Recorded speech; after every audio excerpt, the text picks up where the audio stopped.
नमस्कार, मी भाऊ तोरसेकर. तुम्ही बघत आहात प्रतिपक्ष. मित्रांनो, गेल्या 4-6 महिन्यापासून 8 महिन्यापासून जे काय राजकीय विश्लेषण मी करत आलो, मोदी सरकारला रोखण्यासाठी विरोधी पक्षांचे जे प्रयास चालले होते, ज्या आघाड्या बनवल्या जात होत्या, त्यासाठी जे तर्क दिले जात होते आणि जी नावं दिली जात होती, त्याच्यावर मी माझं विश्लेषण सातत्याने सांगत होतो. आणि ही गठबंधन, अलायन्स वगैरे ज्या काय आघाड्या बनतात, त्यांचं तारू शेवटी एका खडकावर येऊन फुटतं. त्या खडकाचं नाव जागा वाटप असं आहे, हे मी वारंवार सांगत आलो.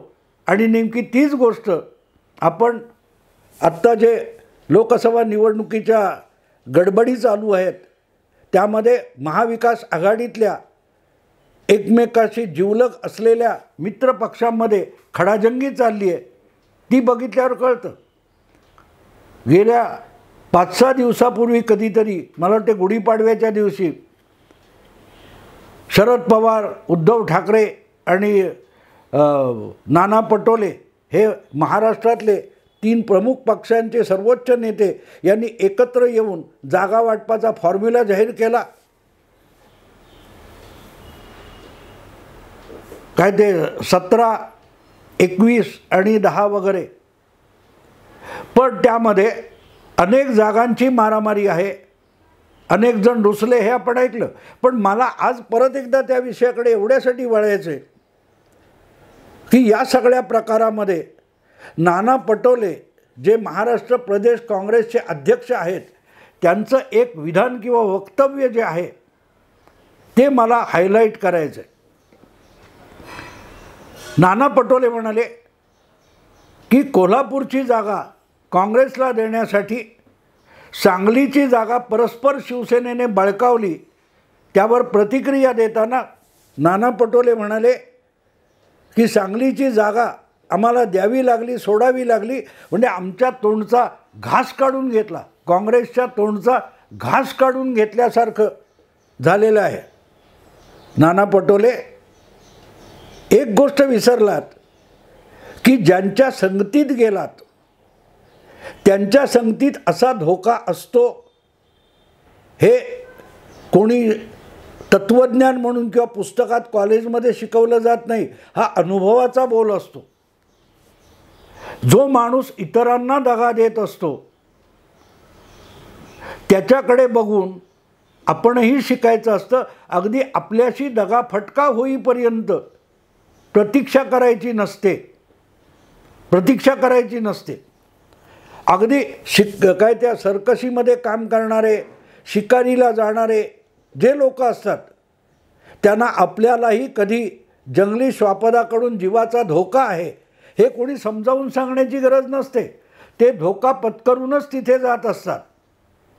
त्यामुळे स्थापनेपासून शिवसेनेशी उभा दावा मांडलेल्या काँग्रेस पक्षाने सत्तेची 10-12 मंत्रिपदं मिळवण्यासाठी महाराष्ट्रात जी महाविकास आघाडी उद्धव ठाकरे यांच्या नेतृत्वाखाली स्थापन केली, ते उद्धव ठाकरे हसत खेळत कुठेतरी पिकनिकला गेलं असताना नाना पटोलेंना भेटलेले नव्हते, अहमद पटेलांना भेटलेले नव्हते. अचानक कुठच्या तरी सत्यनारायणाच्या पूजेला गेलो आणि प्रसाद घेता घेता ओळख झाली आणि ती पुढे घट्ट मैत्री झाली वगैरे वगैरे, असं वर्णन महाविकास आघाडीचं किंवा शिवसेना काँग्रेस यांच्या मैत्रीचं करता येणार नाही. उद्धव ठाकरे यांची शेकडो भाषणं काढून बघितली तर त्यामध्ये काँग्रेसचा अक्षरशः आई माईचा उद्धार म्हणावा अशी भाषणं आहेत. तरीही त्यांच्याशी तुम्ही आघाडी केलीत काय, ती 10-12 मंत्रिपदं मिळवण्यासाठी. तेव्हा तुम्ही विसरलात की हा तथाकथित शिवसेनेचा वाघ हा कोणातरी एका जवळच्या व्यक्तीची शिकार करून आलेला आहे. 2019ची विधानसभा निवडणूक शिवसेनेने भारतीय जनता पक्षाबरोबर युती करून लढवलेली होती. शिवसेनेची मतं भाजपला पण मिळाली होती, भाजपची मतं शिवसेनेला सुद्धा मिळालेली होती.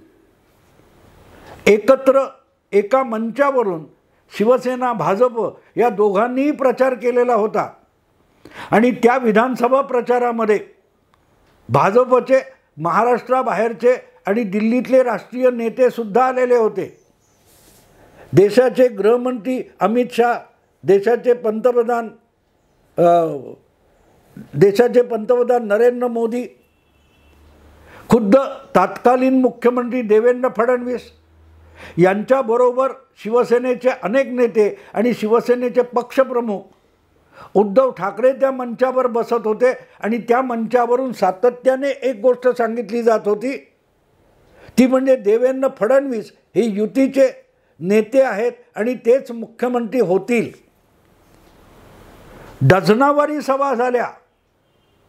ज्या वेळेला संयुक्त सभेच्या मंचावर उद्धव ठाकरे बसत होते आणि देवेंद्र फडणवीसांचं नाव मुख्यमंत्री म्हणून जाहीररित्या सांगितलं जात होतं, पण त्यावेळेला एकदाही उद्धव ठाकरे यांनी आक्षेप घेतला नव्हता.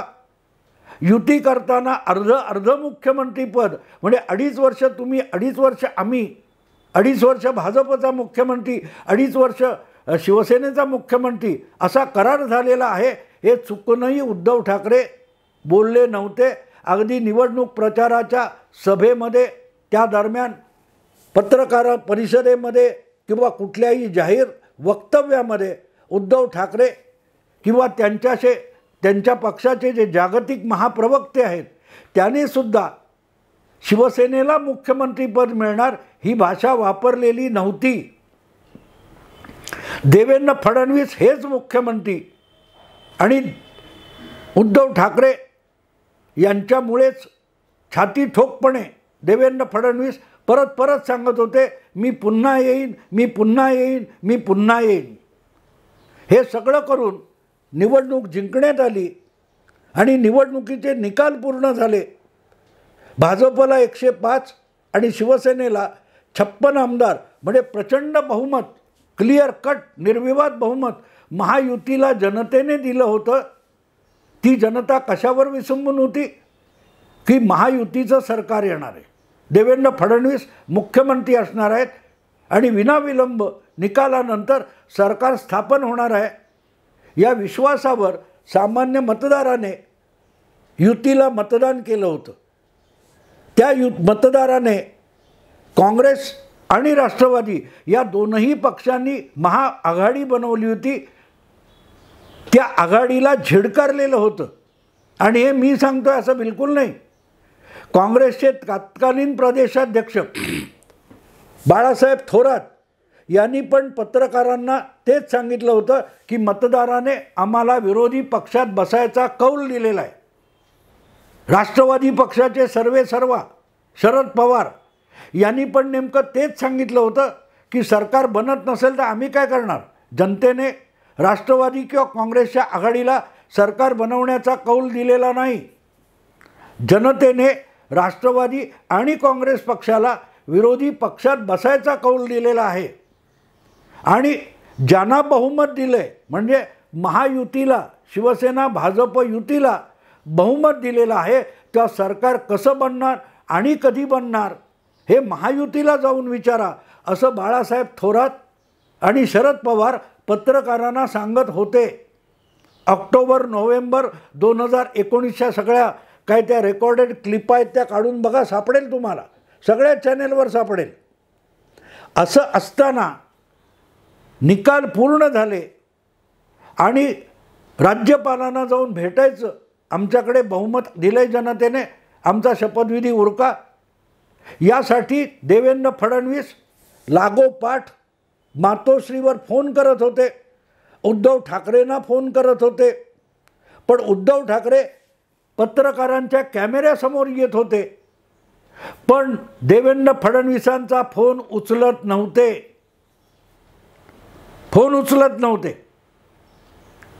कारण त्यांना मुख्यमंत्री व्हायचं होतं आणि आत्ता शपथविधी झाला तर देवेंद्र फडणवीस मुख्यमंत्री होतील आणि नंतर आपल्या गळ्यात मुख्यमंत्रीपदाची माळ पडण्याची शक्यता उरत नाही. त्यापेक्षा आत्ताच ज्या मित्राने विश्वासाने खांद्यावर मान ठेवलेली आहे त्याच्या पाठीत खंजीर खुपसूया आणि डायरेक्ट जनतेने नाकारलेल्या काँग्रेस राष्ट्रवादीबरोबर जाऊन मुख्यमंत्रीपदी आरूढ व्हावं, हा उद्धव ठाकरे यांनी निर्णय घेतला. शरद पवारांनी त्यांना चुचकारलं. अहमद पटेल त्यांची आरती ओवाळायला इकडे आले. थोडक्यात नानासाहेब पटोले देवेंद्र फडणवीस यांना जे मुख्यमंत्रीपद 2019च्या विधानसभा निवडणुकीत सामान्य मतदाराने बहाल केलं होतं, तो त्यांच्या तोंडचा घास उद्धव ठाकरे यांनी हिसकावून घेतला. उद्धव ठाकरे हे महाराष्ट्राचे एक राज्यव्यापी नेते झाले. ते त्या दगाबाजीतून झाले, पाठीत खंजीर खुपसण्यातून झाले. आपल्यावर ज्यांनी विश्वास ठेवला त्या मित्र पक्षाच्या तोंडचा घास काढून उद्धव ठाकरे महाराष्ट्राचे मुख्यमंत्री झाले, 2.5 वर्षाचे मुख्यमंत्री झाले. अशा माणसाला मुख्यमंत्री बनवण्याचं पाप जनतेच्या इच्छा पायदळी तुडवून कोणी केलं होतं? काँग्रेस पक्षाने केलं होतं आणि राष्ट्रवादी काँग्रेस पक्षाने केलं होतं.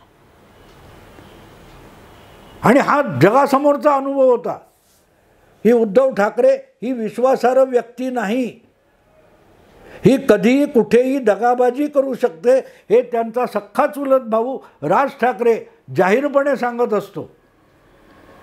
आणि देवेंद्र फडणवीस सारखा नेता किंवा त्यांचा भारतीय जनता पक्ष यांना जाहीर अनुभव जो आहे, तो अनुभव जाहीर असेल तो तो सर्वांसाठी धडा असतो. राजकीय पक्ष असो, कुठल्याही पक्षाचा कार्यकर्ता नेता असो की सामान्य मतदार असो, त्यांनी अजिबात विश्वास न ठेवण्यासारखी एक व्यक्ती जर महाराष्ट्रात कोण असेल तर त्याचं नाव उद्धव ठाकरे आहे. हा जगजाहीर धडा होता. ज्या धड्यावर उभं राहून तुम्ही महाविकास आघाडीचं सरकार बनवलं आणि नानासाहेब पटोले त्यात तुम्ही सभापती झालात विधानसभेचे, तेव्हा तुम्ही बरोबर कोणाला घेतलं होतं? कोणाच्या खांद्यावर हात टाकला होता? त्या व्यक्तीचं नाव उद्धव ठाकरेच होतं ना. मग उद्धव ठाकरे हे तुम्हाला मोठे का वाटले होते? आदरणीय उद्धव ठाकरे असं नाना पटोले किंवा तमाम काँग्रेसजन कधीपासून म्हणायला लागले? जेव्हा त्यांनी देवेंद्र फडणवीस यांच्या तोंडातला मुख्यमंत्री पदाचा घास हिसकावून घेतला. अरे जो माणूस 4 महिने निवडणूक, 2 महिने निवडणूक प्रचारामध्ये विश्वासाने एका पक्षाबरोबर प्रचार करतो, प्रचार संपला, मतदान झालं, 2 दिवसानंतर मतमोजणी झाली, तरीही बंद दरवाजा आड काय घडलं होतं ते बोलत नाही. आणि एकदा निकाल पूर्ण झाले आणि भाजप सरकार बनवू शकणार नाही स्वबळावर हे दिसलं, तेव्हा आपले 56 आमदार घेऊन दगाबाजीचा पवित्रा घेतो. आणि ज्याला जनतेने मुख्यमंत्री म्हणून कौल दिलेला आहे त्याच्या तोंडातला जनतेने भरवलेला घास काढून घेतो. त्याचा जेव्हा आदर सत्कार करता तुम्ही मुख्यमंत्री पद देऊन, तेव्हा नाना पटोले तुमच्याही तोंडचा घास कधीतरी काढून घेण्याची परवानगी त्या माणसाला देत असतात. राजी खुशीने, अक्कल हुशारीने नशापाणी न करता काँग्रेस पक्षाने उद्धव ठाकरेंना लिहून दिलं, अरे तुम्ही देवेंद्रच्या तोंडचा घास काढून घेतलात, आमच्याही तोंडचा घास कधीही काढून घ्या, मनात इच्छा असेल तेव्हा. हा अधिकार तुम्ही उद्धव ठाकरेंना बहाल करत असता. त्यामुळे आज जर उद्धव ठाकरे यांनी मध्य उत्तर नावाचा मुंबईतला लोकसभा मतदारसंघ किंवा सांगलीचा मतदारसंघ किंवा आणखीन कुठला मतदारसंघ जिथे काँग्रेस निवडून येण्याची थोडीफार शक्यता होती, तो मतदारसंघ काँग्रेसच्या तोंडातून घास काढून घेतल्यासारखा पळवला असेल तर नाना पटोले आता रडण्यात काही अर्थ आहे का? नाही. कारण तुम्ही याला आमंत्रण दिलेलं होतं, आमंत्रण दिलेलं होतं. खरं म्हणाल तर देवेंद्र फडणवीसांनी ही चूक खूप आधी केली होती. पण त्यातून काहीच न शिकलेले प्रकाश आंबेडकर हे 1.5 वर्षापूर्वी उद्धव ठाकरे यांच्याबरोबर शिवशक्ती भीमशक्ती यांची युती करायला गेले होते. आज ते सुद्धा कपाळावर हात मारून घेत आहेत. 3-3, 4-4 महिने शिवशक्ती भीमशक्ती यांच्या युतीच्या गर्जना झाल्या, डरकाळ्या फोडल्या गेल्या आणि शेवटी प्रकाश आंबेडकर यांच्या वंचित बहुजन आघाडीला महाविकास आघाडीपासून वंचित ठेवण्यात आलं. ते प्रकाश आंबेडकरसुद्धा 15 दिवसापूर्वी बोलून मोकळे झाले की शरद पवार आणि उद्धव ठाकरे हे दगाबाज आहेत, यांनी विश्वासघात केला वगैरे वगैरे. तरीही नाना पटोले यांचे डोळे उघडलेले नव्हते. आपल्या तोंडातला सांगलीचा घास काढून घेतला जाईल, आपल्या तोंडून मध्य उत्तर मुंबई लोकसभा मतदारसंघाचा घास काढून घेतला जाईल, तोपर्यंत नाना पटोले प्रतीक्षा करत होते की कधी आपल्या तोंडचा घास काढून घेतला जातो. अरे आगीत हात घातला तर हात पोळणार, हात जळणार हे वेगळं शिकवण्या समजवण्याची गरज नसते. बालपणापासून जे लहान मोठे अनुभव येत असतात त्यातूनच आगीत हात घातला तो पोळतो, भाजतो. हे कोणी शाळेत जाऊन शिकायची गरज नसते. मग नाना पटोले तुमच्या आसपास इर्दगिर्द जे राजकारण गेल्या 4 वर्षापासून चालू आहे, 4.5 वर्षापासून, त्यातून तुम्ही काही धडा शिकला नव्हतात. आपल्याला सभापतीपद का मिळालं? तर काँग्रेस पक्षाने दगाबाज उद्धव ठाकरे यांच्याबरोबर हातमिळवणी केली आणि देवेंद्र फडणवीसांच्या तोंडचा मुख्यमंत्रीपदाचा घास काढून घेतला. त्यांना वंचित शिवेबाहेर वेशीबाहेर बसवलं, विरोधी पक्षाचा नेता म्हणून बसवलं. त्याचा गुणगौरव केल्यानंतर तुमच्या तोंडचा घास काढून घेणं याची त्याला खुली परवानगी मिळत असते. त्यामुळे आज काँग्रेससारखा वसंतदादांपासूनची परंपरा असलेला सांगलीचा मतदारसंघ म्हणजे आमच्या तोंडचा घास काढून घेतला गेला असं दुःख व्यक्त करण्याचा अधिकारसुद्धा महाराष्ट्राचे काँग्रेस प्रदेशाध्यक्ष नाना पटोले यांना तो अधिकार उरत नाही. खडकावर किंवा भिंतीवर डोकं आपटतो, त्याचं डोकं फुटलं तर त्याने रडायचं नसतं, कारण दोष भिंतीचा नसतो, डोकं आपटणाऱ्याचा दोष असतो. समोर आहे ती भिंत आहे, समोर आहे तो खडक आहे हे माहिती असूनसुद्धा जेव्हा त्याच्यावर डोकं आपटता तेव्हा तुम्ही डोकं फुटण्यासाठी स्वतःच प्रयत्न केलेला असतो. नाना पटोले, बाळासाहेब थोरात किंवा जे कोणी विश्वजित कदम वगैरे आहेत यांनी एक लक्षात ठेवावं, आज तुमच्या तोंडून सांगलीचा घास काढून घेतला गेला म्हणून रडत असाल तर विसरू नका, त्याची सुरुवात ही नोव्हेंबर 2019 झाली होती. पंचतंत्रातल्या गोष्टी वाचल्या तरी हे समजू शकतं. तो कोल्ह्याची गोष्ट आहे ना, म्हातारा झालेला सिंह त्याच्या अंगात चपळाई उरत नाही तेव्हा तो शिकार करायला जाऊ शकत नाही, तेव्हा आपण आजारी आहोत आपल्याला भेटायला या म्हणून सांगतो. आणि एक एक सिंहाला, आजारी सिंहाला भेटायला जाणारी जंगलातली जनावरं असतात ती त्या गुहेतून बाहेर पडत नाहीत. जेव्हा कोल्ह्याला आमंत्रण मिळतं तेव्हा कोल्हा जातो आणि त्याच्या लक्षात येतं की गुहेकडे जाणारी पावलं दिसतात, पाऊलखुणा, पण गुहेतून माघारी फिरलेली पावलं दिसत नाहीत. याचा अर्थ सिंह आपल्या गुहेत बसून येणाऱ्या, तब्येत विचारायला येणाऱ्या प्रत्येक जनावराची शिकार करून आपलं पोट भरतोय. त्या आपल्याला जगायचं असेल तर आपण आजारी सिंहाला भेटायला जाण्याची गरज नाही, आल्या पावली कोल्हा माघारी फिरतो. ही पंचतंत्रातली काय कुठची तरी गोष्ट आहे. नाना पटोले तुम्ही वाचलेली नाही अशी गोष्ट?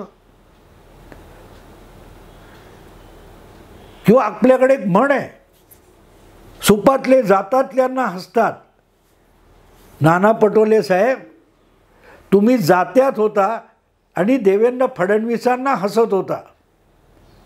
जयंत पाटील, जितेंद्र आव्हाड, डझनावारी नावं सांगता येतील जे सुपात होते आणि जात्यात पडलेल्या दगाबाजीचा बळी पडलेल्या देवेंद्र फडणवीसांना हसत होते त्यांना आत्ता कळते ही उद्धव ठाकरे यांचे दाखवायचे दात कुठचे आणि चावायचे दात कुठचे. आजपर्यंत तुम्हाला हसणारे दात दिसत होते, आता जेव्हा उबाटा शिवसेनेचे चावणारे दात दिसले तेव्हा नाना पटोले आणि त्यांचे पक्षातले सवंगडी रडारड आदळ आपट करायला लागलेत. पण हे होणार होतं, हे होण्याला पर्यायच नव्हता, कारण तुम्ही त्यासाठी आमंत्रण दिलं होतं. उद्धव ठाकरेंच्या आरत्या ओवाळलेल्या होत्या. आता किंमत मोजा, आता किंमत मोजा. असो मित्रांनो, आत्ता इथेच थांबतो. आवडलं लाईक करा, शेअर करा, सबस्क्राईब करा. नमस्कार.